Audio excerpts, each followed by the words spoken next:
Hello friends, അപ്പോൾ എല്ലാവർക്കും happy Onam കേട്ടോ. അപ്പോൾ ഇന്നത്തെ നമ്മുടെ ഓണ ദിവസം ഞങ്ങൾ ഫസ്റ്റ് തന്നെ ഇത് അമ്പലത്തിൽ പോവാണ് കേട്ടോ. വേറെ എവിടേക്കല്ല, നമ്മുടെ സ്വന്തം പുത്തൂർ അമ്പലത്തിലാണ് ഞങ്ങൾ പോകുന്നത്. ഞാനും പ്രശോഭനും കിത്തും കൂടി ആട്ടോ പോയത്. ഇതാ അത്യാവശ്യം തിരക്കുണ്ടായിരുന്നു, ക്യൂ ഒക്കെ ആയിരുന്നു കേട്ടോ. എന്നാലും പെട്ടെന്ന് തൊഴുതിറങ്ങാൻ പറ്റി. തൊഴുതിറങ്ങി ഇതാക്കിയിട്ട് നടക്കുന്ന വീഡിയോ ആട്ടോ എടുത്തത്. പിന്നെ ഇതാണ് അവിടുത്തെ പൂക്കളം. അവിടുന്ന് കുറച്ച് ഫോട്ടോസൊക്കെ എടുത്തു. വരുന്ന വഴിക്ക് ഇതാ നമ്മുടെ വൈശാഖിനെ അപ്രതീക്ഷിതമായിട്ട് കണ്ടിട്ടു. അവൻ ജർമ്മനിയിലായിരുന്നു. അവിടുന്ന് വന്നതിന് ശേഷം ഞങ്ങളിതാ ഫസ്റ്റ് മീറ്റ് ചെയ്യുന്നത് ഇവിടെ നിന്നാണ്. അപ്പോൾ അവൻ്റെ കൂടെയും കുറച്ച് ഫോട്ടോസൊക്കെ എടുത്തിട്ട് ഞങ്ങൾ നേരെ വീട്ടിലേക്ക് വിട്ടിട്ടോ. വീട്ടിൽ രാവിലത്തെ ഫുഡ് എന്ന് പറയുന്നത് വെള്ളപ്പമായിരുന്നു. അപ്പോൾ വെള്ളപ്പമൊക്കെ കഴിച്ചിട്ട് നേരെ പൂവിടുന്ന പരിപാടിയിലേക്ക് കടന്നിട്ടോ. കുറേ വീഡിയോസൊന്നും എടുക്കാൻ പറ്റിയില്ല കേട്ടോ. അപ്പോൾ കുറച്ച് വീഡിയോസൊക്കെ മിസ്സിങ് ആണ്. ഇതാ പൂവിടുന്ന കുറച്ച് വീഡിയോസ് ഉണ്ട്, അത് ഞാൻ ഇതിൽ ആഡ് ചെയ്യാം. പിന്നെ നേരെ ഫുഡിൻ്റെ പരിപാടിയായിരുന്നു കേട്ടോ. ഫുഡിന് എന്തൊക്കെയാണുള്ളത് ഞാൻ ഇതിൽ കാട്ടിത്തരാം കേട്ടോ. കൂടുതലായിട്ടൊന്നുമില്ല, നെയ്ച്ചോറും ചിക്കൻ കറിയും ചിക്കൻ്റെ ഒരു കടായി പോലെയാണ് ഇന്ന് സെറ്റാക്കിയത് കേട്ടോ. അങ്ങനെ ഞങ്ങളിത് ഉച്ചയ്ക്ക് ഫുഡൊക്കെ കഴിച്ച് എല്ലാവരും കൂടി ഇതേലൊക്കെ ഇട്ടിരുന്ന് ഫുഡൊക്കെ കഴിച്ചിട്ടുണ്ട്.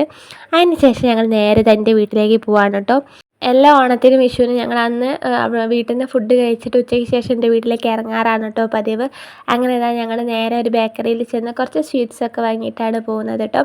വീട്ടിൽ ചെന്നപ്പോൾ അവിടെ അച്ഛനും അമ്മയും ഏട്ടനൊക്കെ ഉണ്ടായിരുന്നു. അങ്ങനെ അവിടെ കയറി പിന്നെ അവിടെ നിന്ന് കുറച്ച് ഫോട്ടോസൊക്കെ എടുത്തിട്ടുണ്ട്, അത് ഞാൻ ഇതിൽ ഉൾപ്പെടുത്താം കേട്ടോ. വീഡിയോസൊന്നും അങ്ങനെ വലുതായിട്ട് എടുത്തിട്ടില്ല. പിന്നെ ഞങ്ങൾ നേരെ വൈകുന്നേരം ഞങ്ങൾ അമ്മമ്മേൻ്റെ വീട്ടിലേക്ക് പോയിട്ടോ. അവിടെ നാളെ ഓണം സെലിബ്രേഷനായിട്ട് ചെറിയൊരു പരിപാടി ഞങ്ങൾ വീട്ടുകാരൊക്കെ കൂടി നടത്തുന്നതാണ്. അപ്പോൾ അതിന് വേണ്ടിയിട്ട് കുറച്ചൊരു സഹായിക്കാൻ വേണ്ടിയിട്ട് ഞങ്ങൾ പോയതാട്ടോ. സദ്യക്കുള്ള കുറച്ച് കാര്യങ്ങൾ സെറ്റ് ചെയ്യാൻ വേണ്ടിയിട്ട് ഞാനും അച്ഛനും പ്രശോഭനും കൂടി അവിടേക്ക് പോയി. അങ്ങനെ അവിടത്തൊക്കെ സെറ്റാക്കിയതിന് ശേഷം ഞങ്ങൾ തിരിച്ച് വീട്ടിലേക്ക് തന്നെ പോകുന്നു കേട്ടോ. എൻ്റെ വീട്ടിൽ ഇന്ന് ഫുഡിനെന്ന് പറഞ്ഞാൽ സദ്യയും പിന്നെ മീൻ പൊരിച്ചതും പായസമൊക്കെ ഉണ്ടായിരുന്നു. അപ്പോൾ അങ്ങനെ ഫുഡൊക്കെ കഴിച്ചു. അങ്ങനെ ഇതാ ഞങ്ങളുടെ ഇന്നത്തെ കുഞ്ഞു ഓണവിശേഷങ്ങളായിട്ടുള്ള വീഡിയോ ഇത് അവിടെ അവസാനിക്കുകയാണ്. കുറേ വീഡിയോ ഒന്നും ഉൾപ്പെടുത്താൻ പറ്റില്ല.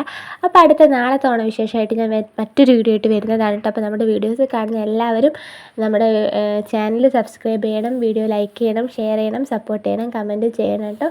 അപ്പോൾ നമുക്ക് അടുത്തൊരു വീഡിയോ ആയിട്ട് കാണാം. അതുവരെ എല്ലാവർക്കും ബൈ.